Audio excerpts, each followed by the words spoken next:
Bonjour, bienvenue dans cette émission. Cette émission a pour but de vous aider à construire un discours plus performant à destination des jeunes seniors, de façon à proposer votre produit et votre service, que ce soit l'aménagement du domicile, la téléassistance, tout ce qui est start-up sur la silver economy, mais aussi les ateliers de prévention, préparation à la retraite, les ateliers contre les chutes, encore l'activité physique adaptée, la nutrition, ou voire même des produits financiers. Si vous êtes dans ce secteur-là, vous apercevez que beaucoup de personnes seniors en fait remettent à plus tard l'emploi, l'achat de ces types de produits. Et c'est généralement une fois qu'un incident important est arrivé, une chute ou une prise de conscience d'un problème de santé, que nous sommes intéressés par vos produits. Et vous voudriez justement proposer vos produits et vos services, vos ateliers de prévention, vos produits financiers pour complémenter la retraite, par exemple, de manière plus précoce, de façon à ce que ça soit bien sûr plus bénéfique pour vous au niveau chiffre d'affaires et plus bénéfique pour les seniors même, qui après vont éviter de chuter, éviter des complications plus tard.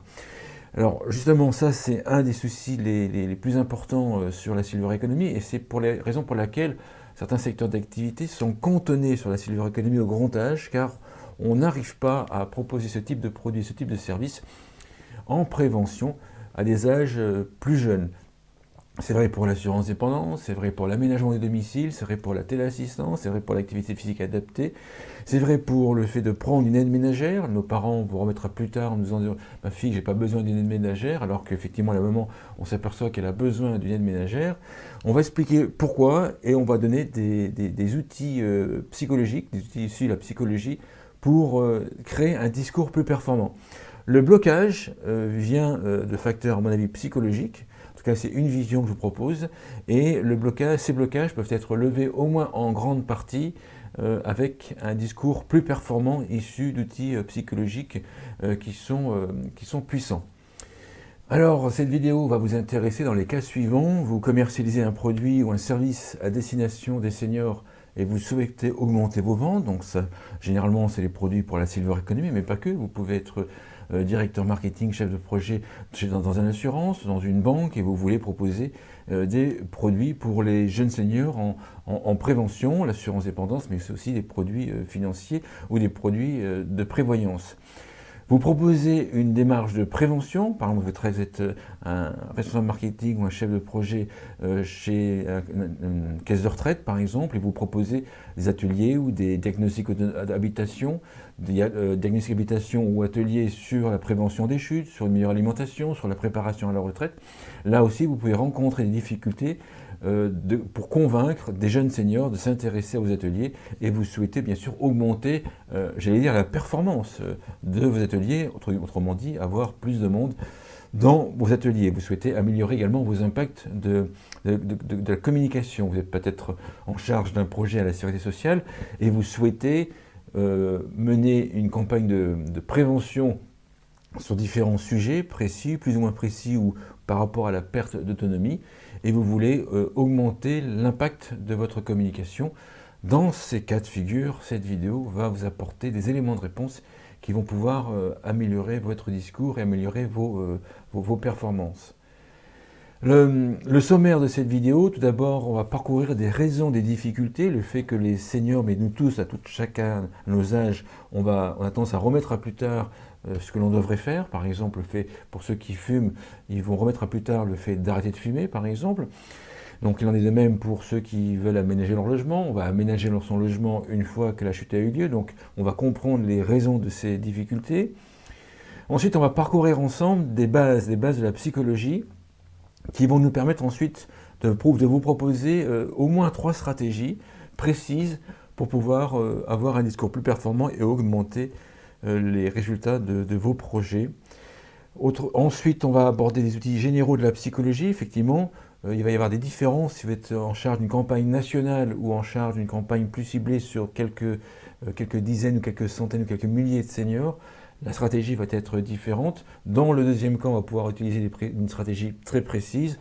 Dans le premier cas, vous pourrez utiliser des outils issus de la psychologie et améliorer ainsi votre campagne de communication qui sera à destination de beaucoup plus de personnes. Et enfin, il y aura questions-réponses, je vous expliquerai comment vous pourrez bien sûr me poser des questions et je répondrai à vos questions. Tout d'abord, des postulats. Chaque cas est particulier, donc les outils que je vais vous donner sont très performants, très puissants. Ils ont été validés et revalidés par des différents canons, entre guillemets, de la psychologie. Mais chaque cas est particulier, donc il faut une réflexion pour pouvoir utiliser ces outils et comment les utiliser dans vos cas particuliers. Ça peut être le cas particulier, ça peut être des cibles qui sont différentes, des objectifs qui sont différents, des critères d'importance pour développer vos projets qui sont différents, et voire même, bien sûr, des produits, bien sûr, différents. Il y a plusieurs visions qui existent du sujet. Il peut y avoir une vision de la sociologie, il peut y avoir une vision marketing. Moi, je vous propose une vision issue de la psychologie, complétée avec le marketing des seniors. Je vais vous expliquer juste après. Enfin, cette vidéo n'est pas une présentation, une démonstration des bases de la psychologie. On part du principe que les outils que je vais vous donner ont été déjà étayés depuis de très nombreuses années. Donc c'est validé, je ne vais pas réexpliquer la base de la psychologie, je vais juste expliquer quels outils on peut utiliser et comment on peut les utiliser. Tout d'abord, des présupposés que je vous propose. Je pense que vouloir mettre tout le monde en prévention est illusoire. C'est-à-dire, en fait, si on voulait, c'est comme si on se disait, on veut faire arrêter tout le monde de fumer. Ça, à mon avis, c'est totalement illusoire. Et ce serait un objectif qui serait qu'on appelle non écologique, que l'objectif ne dépendrait pas que de nous ou que de vous. Alors, je vous propose plutôt une sorte d'objectif de cette vidéo, une approche pour entraîner davantage de personnes dans une démarche, dans une action de prévention. Vous voyez, j'ai hésité entre action de prévention et démarche de prévention. Effectivement, le terme démarche de prévention, je pense, enfin moi j'aime pas ça, en fait je ne veux pas rentrer à titre personnel dans une démarche de prévention.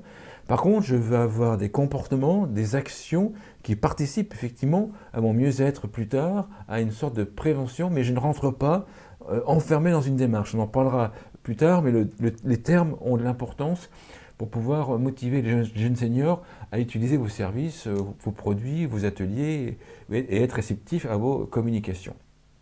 Donc, l'idée, c'est d'augmenter le pourcentage de personnes, dans ce cas-là, dans ce qui nous concerne les jeunes seniors, ou les seniors, mais les jeunes seniors, dans une action de prévention. C'est-à-dire, en fait, on veut augmenter le nombre de personnes qui prennent au moins une action, soit faire du sport si vous travaillez dans le domaine sportif, soit augmenter le nombre de personnes qui vont dans vos ateliers, si vous proposez ce type d'atelier de préparation à la retraite, d'ateliers pour éviter les chutes ou d'ateliers pour aménager son logement, mais aussi plus de personnes qui vont vous commander, entre guillemets, un monte-escalier, l'aménagement de la salle de bain, l'aménagement du logement, une rampe, etc. Tous ces produits de la silver economy ou des produits de technologie ou de la gérontechnologie qui vont vous permettre un meilleur maintien à domicile. Donc, on augmente, l'objectif c'est on augmente le pourcentage et vous verrez que c'est très important car on peut le faire de plusieurs manières différentes. Alors qui je suis Frédéric Serrière, vous me connaissez essentiellement, j'imagine, sur mon métier de conseil en stratégie sur le marché des seniors que j'exerce depuis une vingtaine d'années. Ensuite, ceux qui moins le savent, mais je suis dans le secteur du marché des seniors, c'est que je suis passionné par la psychologie et le développement personnel depuis plus de 25 ans, donc avant les seniors. J'ai un diplôme en psychologie, un diplôme allemand équivalent à Bac plus 5 plus 6. Et j'ai des certifications en PNL, en hypnose érectionnelle, en énéagramme, on en parlera dans la suite de la vidéo. Puis j'ai des formations EMDR, thérapie provocative, etc. Puis un parcours personnel de développement personnel. Vous connaissez les grands entretiens sur le marché des seniors, sur les univers des seniors. Vont apparaître les grands entretiens sur le bien-être, où je vais être face à face, échanger sur le même principe avec des personnes qui sont dans différents canons de la psychologie et du développement personnel, voire même de la spiritualité.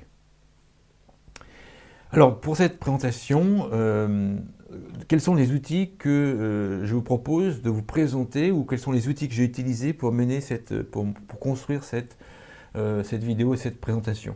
Tout d'abord, le marketing des seniors. Effectivement, ça c'est 20 ans dans le marché des seniors, donc effectivement, les bases du marketing des seniors m'ont servi à préparer cette présentation.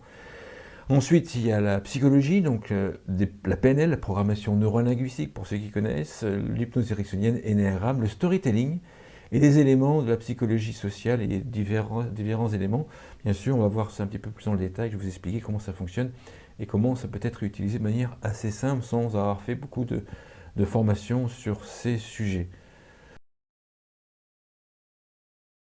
Alors, tout d'abord, avant d'expliquer les raisons les raisons et ensuite donner des bases, et puis des stratégies, puis des outils, quand on démarre un projet, ou quand nous assistons à un client sur le marketing des seniors, sur le marché des seniors, ou même dans ce cas-là, quand moi j'assiste un acteur à améliorer sa communication, sa stratégie de communication, justement dans le sens d'une prévention qui cible les jeunes seniors, il y a une première étape qui pour moi est essentielle, c'est avant de commencer à savoir comment vous allez faire, il faut, à mon sens, et c'est une partie de base de coaching, il faut définir votre objectif dans votre projet et ensuite définir les critères d'importance. Qu'est-ce qui est important pour vous dans votre projet en question? Si on ne fait pas ça, on a tendance à partir dans tous les sens et louper sa cible et louper ses objectifs. L'objectif, pourquoi c'est important? Parce qu'on peut imaginer plusieurs objectifs pour faire plusieurs moyens ou plusieurs objectifs pour faire augmenter le nombre de personnes intéressées par vos initiatives dans l'axe de la prévention.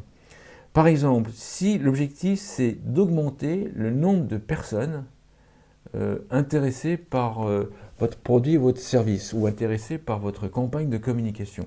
Si c'est juste cet objectif-là en question, une stratégie plus simple pourrait être de dire, voilà, on va cibler principalement les jeunes seniors qui sont déjà naturellement intéressés par la prévention. Et donc vous allez convaincre, vous allez cibler des personnes qui sont plus sensibles, plus réceptives à la base par votre discours, vous allez identifier ces personnes, je vais vous expliquer comment on peut faire, et on va faire augmenter le pourcentage de personnes dans cette typologie. Ça sera, à mon avis, l'un des axes les plus faciles. Par contre, ce n'est pas forcément les personnes les plus réceptives à des actions de prévention qui sont les plus à risque d'avoir une perte d'autonomie.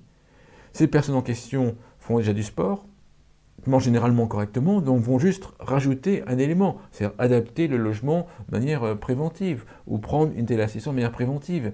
Et ce n'est pas forcément ces personnes-là qui sont les plus à risque pour elles-mêmes et pour la société. Alors que si, par exemple, vous êtes, je ne sais pas, dirigeant de la sécurité sociale, ou un des dirigeants de la sécurité sociale, et que vous avez pour objectif, non pas directement d'augmenter le nombre de personnes en prévention, mais de faire baisser les coûts liés à la santé des personnes qui ne sont pas rentrées en prévention, qui n'ont pas aménagé leur logement, qui ont chuté, par exemple, quand votre objectif c'est de diminuer les coûts de santé, eh ben dans ce cas-là, ce n'est pas forcément la même typologie de personnes qu'il faut cibler. C'est plutôt des typologies de personnes qui, elles, sont plutôt réfractaires à la base à la prévention, qui, elles, ne se nourrissent pas, ne s'alimentent pas très correctement, sont plutôt sédentaires, remettent à plus tard. Et ces personnes-là, on peut estimer qu'elles sont plus à risque que les premières d'avoir des complications et d'avoir un coût pour un coût de santé, un coût pour la Sécu.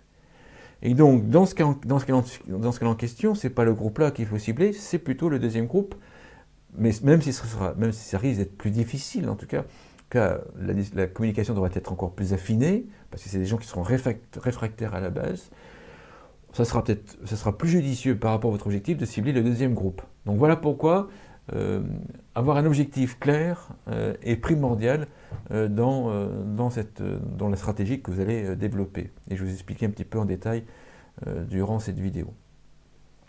Ensuite, on pose la question, et lorsqu'on commence une mission de conseil, on fait exactement la même chose, c'est qu'est-ce qui est important pour vous dans l'atteinte de votre objectif en question.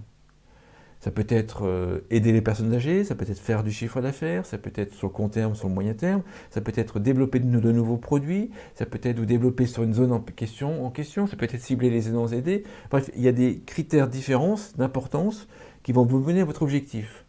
Ça, c'est un peu pour savoir quelle route je vais prendre. J'ai un objectif, il y a plusieurs routes qui vous permettent d'atteindre l'objectif. Il me faut la route qui soit la plus cohérente avec mon projet.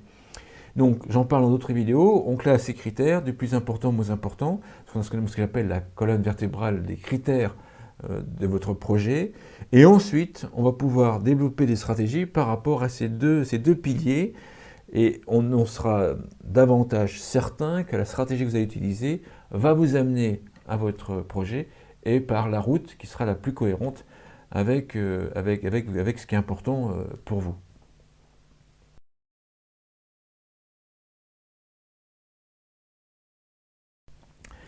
Une fois qu'on a fait ça, voici une vision, il en existe plusieurs, mais une vision des raisons, des difficultés, pourquoi les jeunes seniors, même pourquoi les adultes, rechignent, remettent à plus tard le fait de prendre des actions pour leur santé ou pour par la prévention de la perte d'autonomie. Alors, il y a plusieurs blocages possibles, je vais en lister plusieurs. Trois premiers. Certains, donc il y a le manque de conscience, le déni et la procrastination.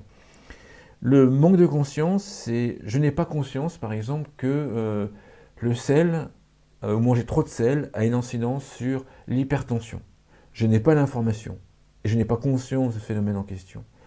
Ou alors, j'ai changé récemment, enfin il y a quelques années, avec un architecte qui était à la retraite, qui m'a dit, moi j'ai prévu j'ai prévu un logement adapté, je n'ai pas de maison à étage, j'ai plusieurs demi-niveaux, avec quelques marches entre les demi-niveaux.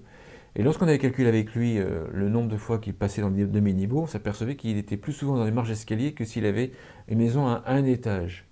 C'est ni bien ni mal, ça dépend comment on regarde la situation, mais il n'avait pas conscience que dans son schéma, il était plus souvent dans les escaliers que dans une maison, que s'il avait créé une maison avec un étage. Donc là, il y a un manque de conscience de ce phénomène en question, c'est quelque chose qu'il n'avait pas vu. Ensuite, on peut être conscient que la cigarette, c'est pas bon pour la santé, que manger trop de sel, c'est pas bon pour la santé, que être sédentaire, c'est pas bon pour la santé. Mais on peut être dans le déni, c'est en fait, c'est pas pour moi, non, je refuse de voir le sujet avec des œillères. Ça nous arrive à tous, dans des circonstances différentes. On ne veut pas se remettre au sport, par exemple. C'est pas pour moi, je suis encore jeune, je ne me fais pas vacciner, par exemple, du Covid, peu importe son jugé, parce que je suis jeune, en bonne santé, donc en fait, c'est non. Voilà. Et une fois qu'il n'y a plus de déni, et qu'il y a une conscience qu'il faut se mettre au sport, qu'il n'y a plus de déni sur le fait que c'est pas pour moi, mais moi aussi je suis concerné par le fait de devoir faire du sport, il peut y avoir la procrastination.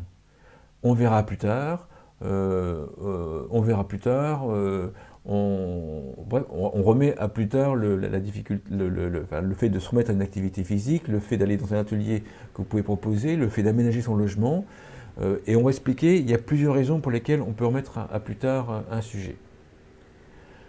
Autre point de blocage, certains qui suivent mes vidéos l'ont vu, c'est l'âge subjectif. C'est que on pense dans sa tête avoir moins que son âge réel. Et ce schéma est expliqué, et ce schéma explique l'âge subjectif. Donc ça a été étudié en long, en large. Vous allez sur Internet, vous tapez âge subjectif, et vous allez vous apercevoir que les études un nombre incalculable d'études a été réalisé sur ce sujet en question, et mènent tous à la conclusion que l'on se croit plus jeune qu'on ne l'est. Et chose importante, c'est qu'on consomme, sauf dans certains secteurs d'activité, mais on consomme par rapport à son âge subjectif. On prend ses décisions par rapport à son âge subjectif, par rapport à l'âge auquel on va s'identifier, auquel on pense avoir. Donc, pour avoir l'âge subjectif des personnes, ça c'est juste schématique, bien sûr ça dépend des personnes, mais ça c'est une moyenne. Une personne qui a 65 ans, sur l'axe horizontal, vous avez l'âge que vous avez, l'âge depuis la naissance, en nombre d'années. Bon là, on a pris 65 ans, on remonte jusqu'à la courbe bleue, on va à gauche, et on va à gauche, et ça c'est le 14, c'est le nombre d'années qu'il faut enlever à l'âge de 65 ans, l'âge chronologique, pour avoir l'âge que la personne a au niveau de sa tête, au niveau subjectif. Donc, une personne qui a 65 ans pense en avoir 14 de moins. Ce qui fait que quelqu'un qui a 65 ans, qui devrait se remettre au sport, qui devrait prendre des actions, en fait, elle ne réagit pas par rapport à son âge de 65 ans, sauf si elle a des problèmes de santé, mais elle va réagir par rapport à son âge subjectif. Donc, donc déjà, ce phénomène-là fait que, bon, c'est pas encore pour moi, j'ai encore le temps. Et ensuite, il y a un autre phénomène, c'est que si vous développez des campagnes de communication, de prévention pour proposer vos produits et services de la silver economy, et vous mettez des personnes qui ont des cheveux blancs, et vous ciblez les jeunes seniors, vous comprenez que, effectivement, la personne qui a 65 ans aura peut-être des cheveux blancs, je pense d'ailleurs, mais elle ne va pas s'identifier à quelqu'un qui a des cheveux blancs. Et donc, si vous mettez des mannequins qui ont des cheveux blancs dans vos campagnes de communication, vous n'allez pas cibler les personnes qui ont 65 ans, vous allez cibler les gens qui sont encore plus âgés. La personne qui a 65 ans va voir votre publicité et ne va pas se sentir concernée, donc il y a une grande partie de la cible que vous vouliez ne sera même pas impactée, même pas attirée par votre publicité et n'écoutera pas ou ne lira pas votre publicité. Donc ça c'est le phénomène de l'âge subjectif. Pensez à mettre des mannequins plus jeunes et aussi pensez au fait que l'on ne parle pas des seniors, mais qu'on parle on parle pas des jeunes seniors, mais on parle des adultes. Que ce phénomène-là doit être pris en compte pour la communication, on verra un petit peu comment. Ensuite, vous avez des croyances. Donc là, on rentre dans la psychologie un peu plus. Vous avez des croyances. Vous avez des croyances qui sont, on va dire, motivantes, mais sans jugement. Hein. Il n'y a pas de jugement dans ce que je dis. Il y a des croyances motivantes et des croyances limitantes. Dans certains cas de figure, avoir une croyance limitante, c'est bien. Et donc, il n'y a pas de jugement de bien ou de mal. Mais il y a des croyances qui vont faire en sorte de pousser davantage de personnes vers vos produits. Et il y a des croyances limitantes qui vont limiter le nombre de personnes vers vos produits. Je prends par exemple l'idée, si je mange mal, par exemple, certains ont la croyance que s'ils se nourrissent mal, ils vont finir dépendants.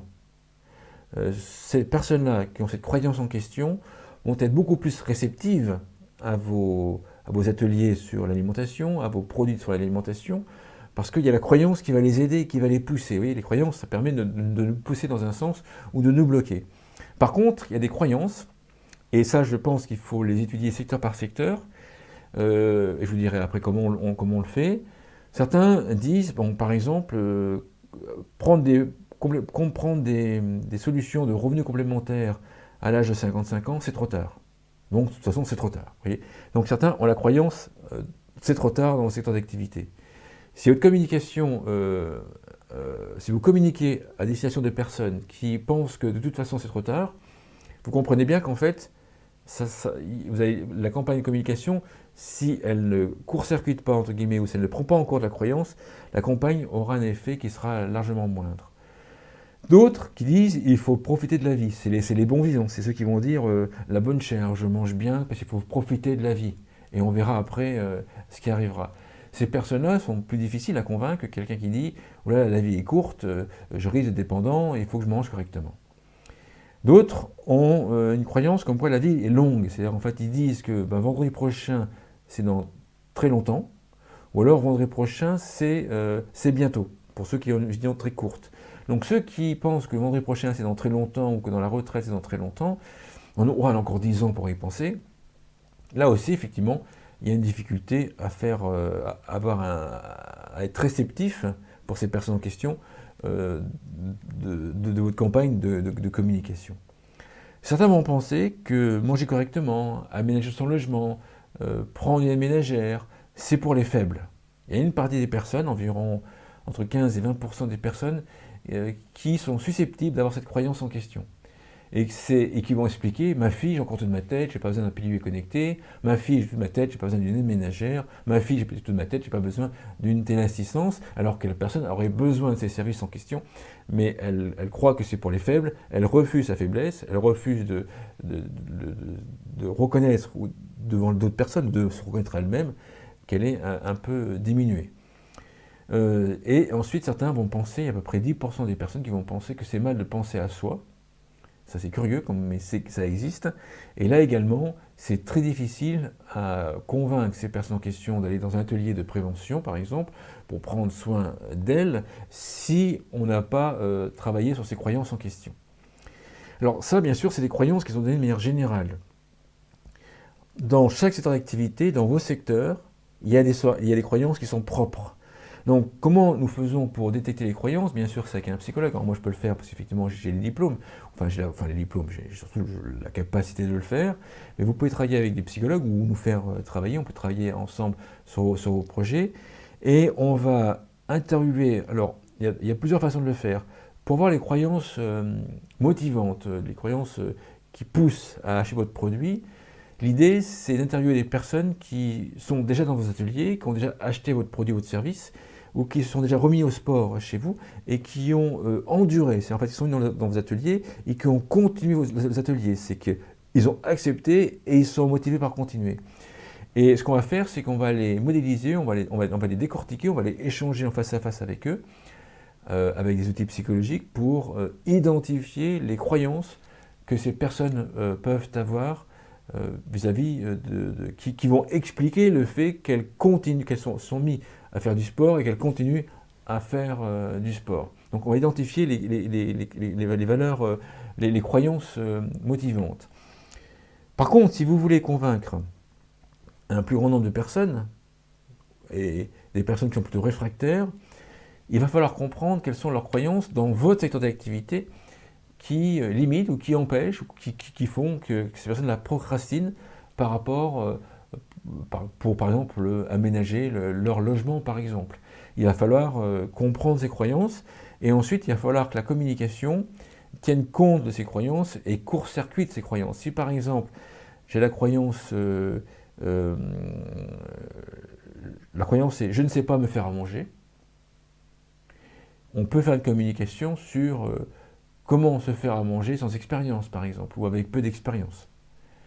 Et on peut court-circuiter une campagne de communication, on peut court-circuiter la croyance avec une campagne de communication.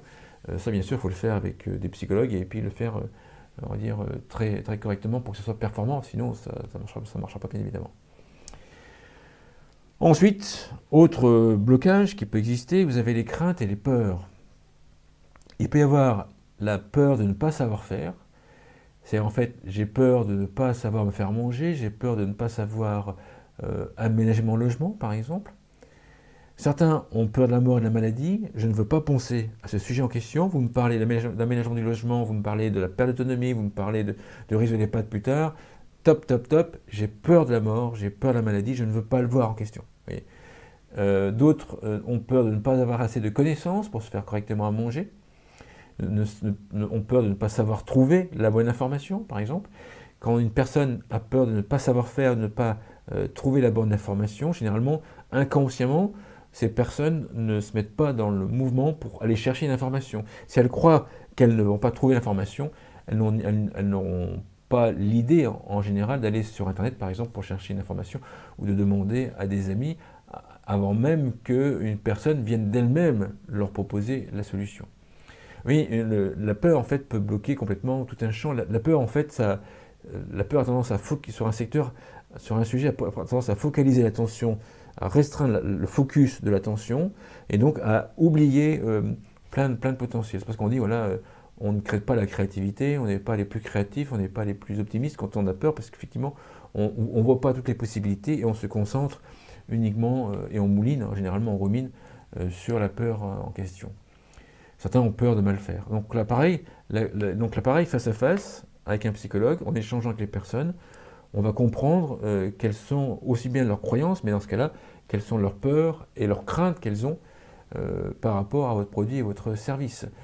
Les peurs, elles sont très variées. Alors généralement, on s'aperçoit que lorsqu'on a un persona, lorsqu'on a un profil particulier de client, et qu'on cible un profil particulier, on s'aperçoit que ce même profil, ce profil, toutes les personnes de ce profil en question ont des croyances et des peurs et des craintes qui sont quasi similaires. En tout cas, on peut remonter, on peut travailler un peu plus avec le psychologue et on peut trouver une peur commune ou une croyance commune qui va résumer les différentes peurs plus spécifiques, plus personnelles des différentes personnes que vous voulez cibler. Dernier point, j'en ai un petit peu abordé tout à l'heure, quand je vous disais vendredi prochain c'est loin, il y a des personnes qui ont des fractionnements étroits du temps et fractionnements larges du temps. La personne qui a un fractionnement étroit du temps, c'est qu'elle vous dit vendredi prochain c'est loin, c'est dans longtemps, les prochaines vacances c'est dans longtemps, l'été c'est dans longtemps, la retraite c'est dans longtemps, le 4e âge ou le 3e âge c'est dans longtemps, j'ai encore le temps de voir. Donc c'est fractionnement étroit.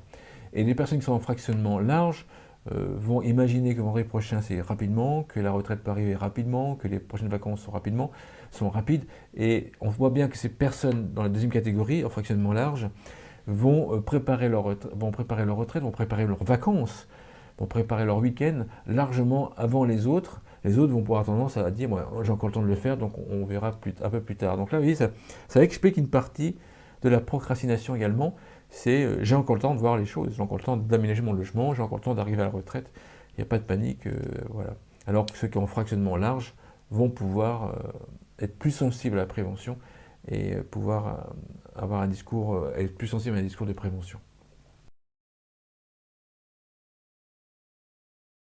Donc là, on a vu les raisons, les difficultés. Maintenant, je vais vous expliquer quelques bases de la psychologie qui vont me servir après à vous expliquer les stratégies possibles pour améliorer vos communications. Alors, le premier point, il est évident, mais ça va mieux en le disant, c'est que nous tous, l'être humain, il fuit la douleur et il va vers le plaisir. Donc, c'est évident en le disant, mais il faut bien comprendre ce que ça veut dire. C'est-à-dire qu'en fait, entre deux choix, inconsciemment et instinctivement, on va aller naturellement vers le choix le plus facile, celui qui nous apporte le plus de plaisir, contre le choix qui nous apporte le plus de douleur. Et c'est pour ça, par exemple, que lorsqu'on vous propose deux repas, par exemple, on va dire un hamburger ou des légumes verts, par exemple, une partie d'entre nous va attribuer plus de plaisir au hamburger qu'aux légumes verts et va aller vers le hamburger. Et en plus, ça dépend de l'état émotionnel dans lequel on est. Et donc c'est qu'en fait, le plaisir sur le court terme de manger un hamburger est supérieur à la douleur sur le long terme d'avoir pris un hamburger.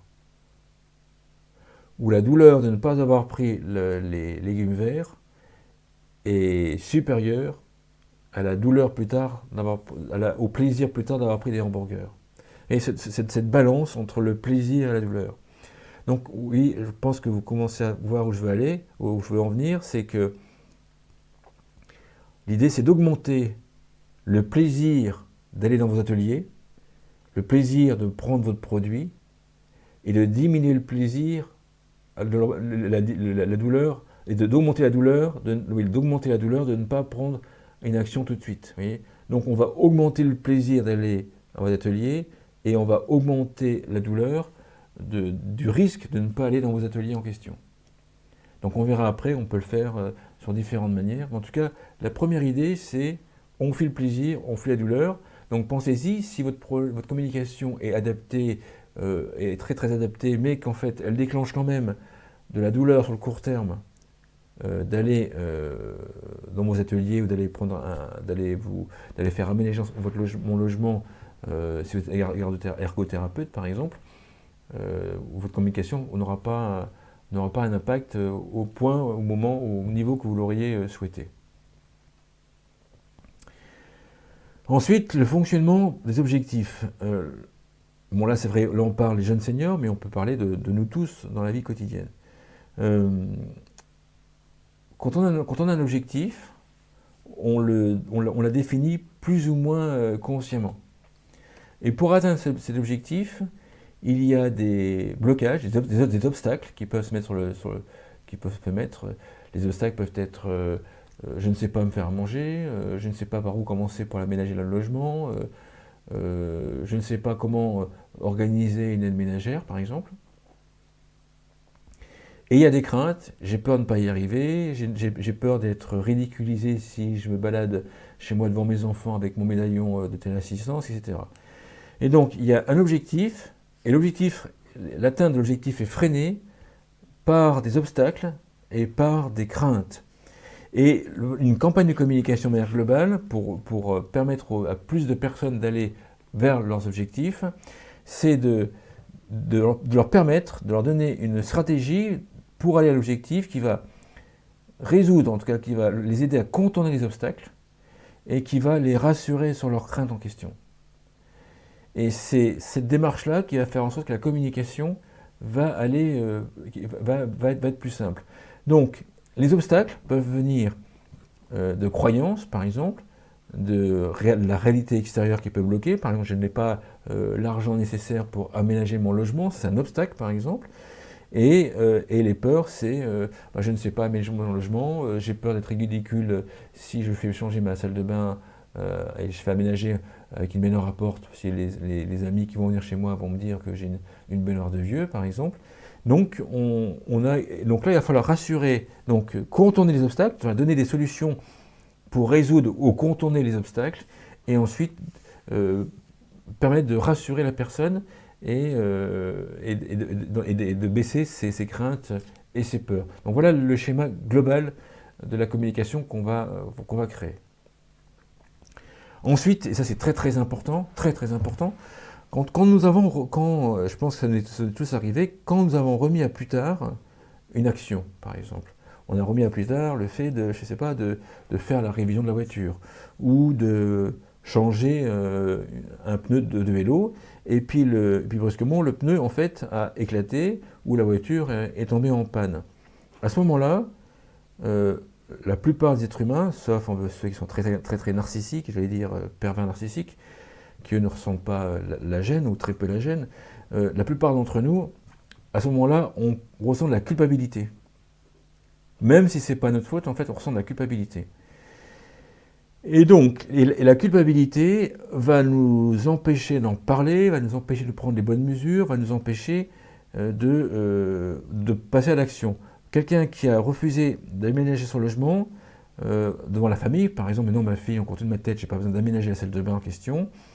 Si la personne chute seule dans sa maison, elle va se sentir coupable, et généralement, la culpabilité, mais il y a d'autres facteurs, mais il y a la culpabilité, va faire en sorte qu'elle ne le dira pas à sa famille.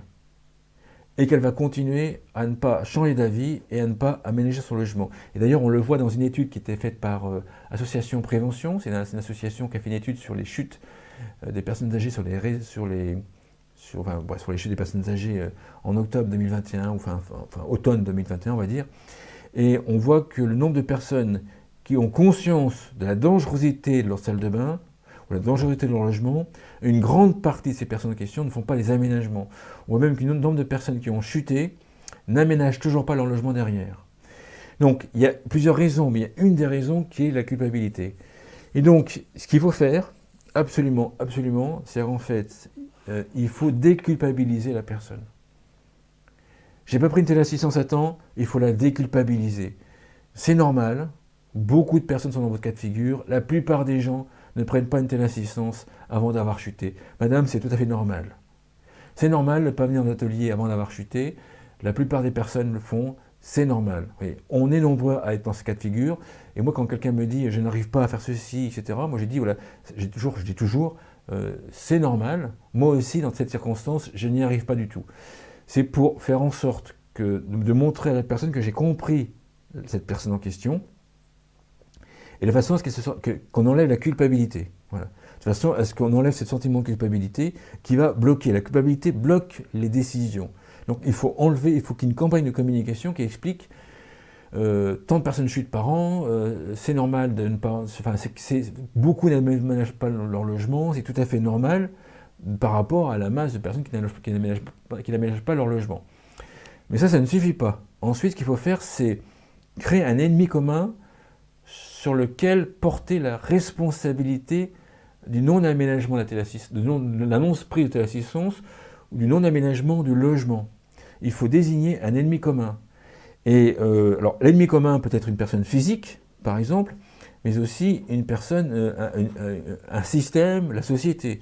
Par exemple, on peut dire, voilà, et madame, c'est tout à fait normal de ne pas avoir pris une téléassistance à votre âge, ça arrive à tout le monde, la plupart des personnes ne prennent pas de téléassistance avant d'avoir chuté, et ça, c'est pas la faute de nous, c'est pas pas de votre faute, c'est pas la faute des personnes, c'est la faute de la société, ou c'est la faute du gouvernement, par exemple, des gouvernements qui n'ont pas mis en place de campagne de communication. Il n'y a pas d'axe de campagne de communication, ou votre médecin ne vous l'a pas dit, etc. Oui, on projette la responsabilité de manière extérieure à la personne en question.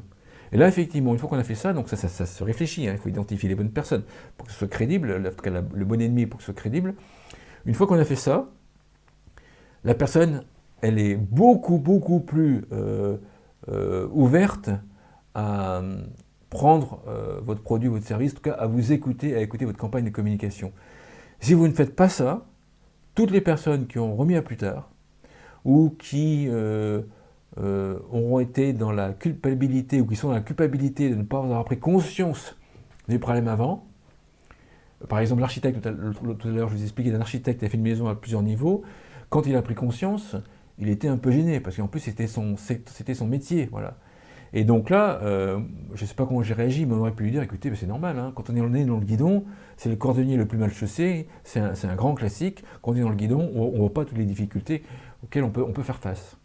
Donc voilà, déculpabiliser et trouver un ennemi commun, et vous verrez que vos campagnes de communication fonctionnent de manière, seront beaucoup plus efficaces. Ensuite, je voulais un petit peu vous expliquer de manière schématique comment un individu prend une décision. Donc ça, c'est schématique et c'est une des façons de voir la situation. Mais en comprenant cette situation-là, ce schéma-là, on peut comprendre, on peut améliorer fortement sa communication. Donc, vous avez la tête, hein, le nez, la bouche, le nez, le cou, etc. La tête tournée vers la droite. Une information en bas à droite rentre dans le système sensoriel.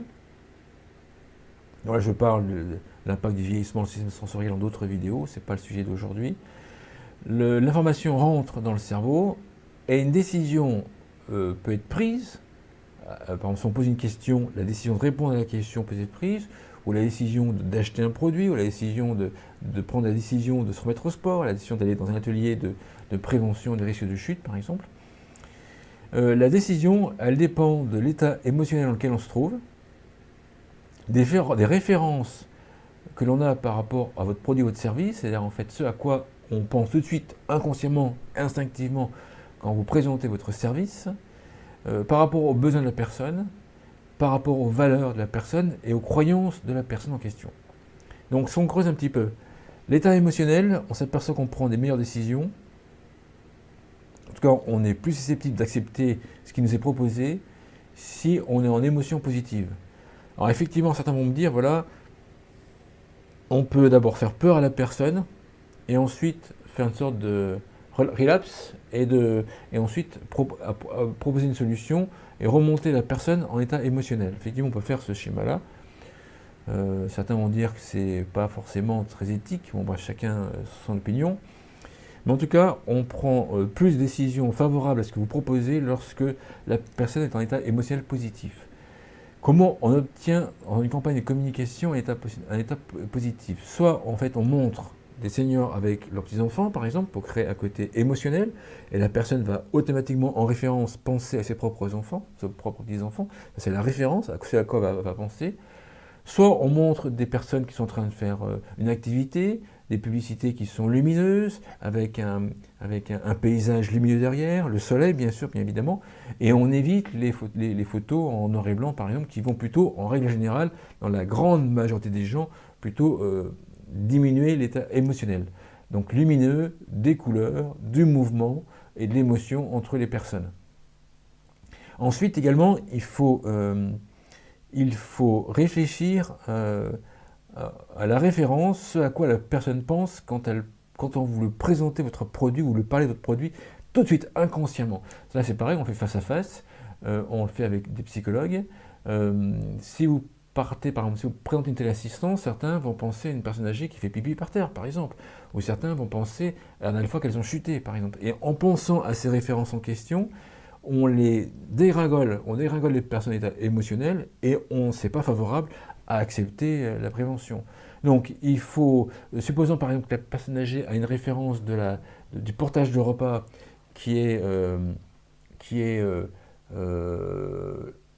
pour les personnes âgées, et que la personne, le monsieur est charismatique, il est veuf, il est charismatique, je pense à quelqu'un en particulier qui a fait une crise cardiaque en fait, son fils, un ami, a du mal à lui proposer un partage de repas parce que le monsieur, il est charismatique. Donc l'idée dans ce cas-là, c'est de changer la référence et d'expliquer, c'est ce qu'on appelle un recadrage de contexte, c'est dans quelle autre situation, dans quel autre contexte le partage de repas est utilisé. Et je lui ai proposé de parler d'un ami imaginaire qui a 34 ans, qui s'est cassé une jambe au ski, qui était célibataire et qui a dû faire aussi, lui, appel à un portage de repas pour se faire à manger alors qu'il avait 34 ans. Et donc, dissocier le fait que le partage de repas, c'est pour les personnes âgées, ou c'est que pour les personnes âgées, même si c'est majoritairement pour les personnes âgées, mais dire aussi que ce n'est pas dû uniquement à un âge, que c'est dû à des circonstances de vie, à des situations de vie, quel que soit l'âge. Et que ces situations, encore une fois, ne sont pas de la responsabilité de la personne. Quelqu'un qui se casse la jambe au ski, c'est pas forcément de sa responsabilité. Il peut être percuté par quelqu'un d'autre, il peut avoir chuté sur un caillou, etc. C'est pas forcément de sa responsabilité. Donc c'est pas parce que la personne est vieille qu'elle aura un partage de repas. Donc on change, vous voyez, c'est un exemple, mais il y a plusieurs façons de faire. On change sur la référence que va avoir la personne vis-à-vis de votre produit. Et là, vous allez vous apercevoir que la personne sera plus ouverte à accepter votre produit parce que vous n'avez pas la cantonner, la coincer dans son identité de senior. Au niveau des valeurs et des croyances, on verra après, mais effectivement, ceux qui ont des valeurs de la santé, comme valeur importante pour elles, moi par exemple, une valeur hyper importante chez moi, c'est la santé. On ne me fait pas boire d'alcool, ou très peu, on ne me fera pas manger trop gras trop souvent, on ne me fera pas rester sédentaire par exemple, parce que c'est la valeur de la santé qui est, je l'ai depuis ma naissance, hein. Enfin, c'est mon éducation surtout qui a fait ça. J'ai la chance, enfin, pour moi c'est une chance, d'avoir la valeur de la santé qui est importante. Donc là, effectivement, il y a des valeurs qui sont plus ou moins, qui participent plus ou moins au fait d'accepter votre proposition d'entrer dans un acte, dans une action de prévoyance, de prévention. Ensuite, je voulais également vous parler des 3 types d'objections que l'on peut avoir. Lorsqu'on propose un produit, ou lorsqu'on vous propose quelque chose, il y a d'un côté ceux qui sont, on appelle ça en accord total, et de l'autre côté, il y a les gens qui sont en polarisation totale. Donc en accord total, c'est ceux qui vont dire oui à tout, mais qui feront pas forcément, qui n'accepteront pas forcément de votre produit. Et à l'extrême, il y a ceux qui vont toujours vous trouver qui vont faire oui mais, qui vont toujours trouver des objections à ce que vous leur proposez, ce qu'on appelle la polariser. C'est ni bien ni mal, c'est comme ça. Et donc, une grande partie des personnes vont émettre des objections sur votre produit, enfin plutôt lors de votre proposition, lors de votre communication. On peut cartographier en 3 catégories les objections. La première catégorie, c'est les objections qui vous concernent à vous, qui proposez la campagne de communication, votre marque, vous, personne physique, ou alors le mannequin que vous allez employer. Donc ça, c'est les objections par rapport au produit. Attends, là je parle de la deuxième colonne. J'ai commencé par la deuxième colonne, désolé. Donc par rapport au produit, c'est ce qui vous concerne vous. Donc c'est votre produit, la marque, comment vous proposez le produit. Il peut y avoir un bon produit proposé par un commercial qu'on n'aime pas et on ne va pas acheter le produit en question. Première colonne, je fais dans le désordre, désolé. Première colonne, la personne, c'est les objections qui vont être entre guillemets sous la responsabilité de la personne à qui vous proposez le produit, donc les jeunes seniors. La personne peut avoir des objections, je n'ai pas l'âge, je vais avoir l'air ridicule, c'est pas pour moi, je ne sais pas aménager mon logement, je ne sais pas me faire manger correctement, je n'ai pas la volonté de me faire manger correctement, j'ai pas la volonté de partir tout à l'heure faire mon sport à la salle de sport, etc. Donc voilà, ça c'est les objections par rapport à la personne, première colonne. Deuxième colonne, c'est par rapport à vous qui proposez le produit ou la communication. Et après, il y a la troisième catégorie, c'est les objections externes. C'est celles qui ne dépendent ni du jeune senior, dans ce cas-là, à qui vous allez proposer votre campagne de communication, ni de vous, qui ne dépendent ni de vous, qui proposez votre produit, votre service. C'est des phénomènes extérieurs. Il n'y a pas le budget, la loi l'interdit, il n'y a pas d'aide ménagère là où j'habite, le partage de repas, il n'est pas livré dans ma commune, mon logement est trop loin, etc. etc. Vous voyez, donc, ou alors l'escalier n'est pas adapté pour monter un monte-escalier, par exemple. Hein. Donc ça, c'est des facteurs extérieurs. Ce que l'on fait généralement, quand on a défini la cible de jeunes seniors que l'on souhaite, on va définir les objections, on va travailler avec eux, toujours en focus group, alors plutôt individuel, mais on peut faire ça en focus group. Alors, individuel et après focus group pour repérer les principales. On va lister une dizaine, enfin les objections qu'ils émettent dans les 3 catégories. Et ensuite, on va classer les objections qui sont les plus courantes et qu'ils émettent le plus, de façon à pouvoir détecter les 3 premières objections dans les 3 colonnes. Et la campagne de communication va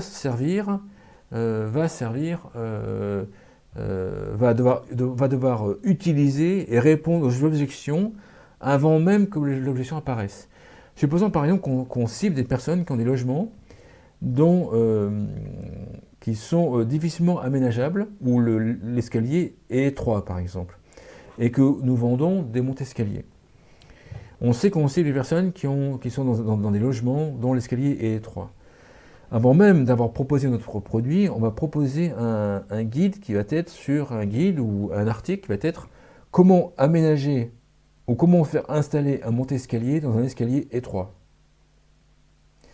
C'est qu'en fait, on va court-circuiter en répondant sur comment on fait pour, et on court-circuite l'objection en question. De façon à ce que la personne lise le document et les astuces sur comment aménager ou comment faire installer un monte-escalier dans un escalier qui est étroit. Et là, en fait, on court-circuite l'objection avant même qu'elle apparaisse. Parce qu'une fois que l'objection apparaît dans le cerveau de quelqu'un qui écoute une communication ou un discours commercial, le cerveau, en fait, il a tendance à être bloqué sur l'objection. Ça nous est déjà tous arrivé. Et quand on est bloqué pendant quelques secondes ou quelques minutes sur l'objection, on n'écoute pas la suite du discours. Donc il y a intérêt à ce que l'objection n'arrive pas. Et qu'on soulage l'objection avant même que l'objection arrive. Et donc généralement, on prend au moins les premières objections et on les transforme en comment faire, ou en secret sur comment faire. Par exemple, la croyance, c'est je ne me suis jamais fait à manger chez moi. Voilà. C'est toujours, par exemple, mon mari ou ma femme qui m'a fait à manger. Alors là, on va faire voici des solutions pour se faire à manger facilement. Ou voici des solutions pour faire livrer des repas facilement. Vous voyez, donc on peut retourner la situation comme ceci.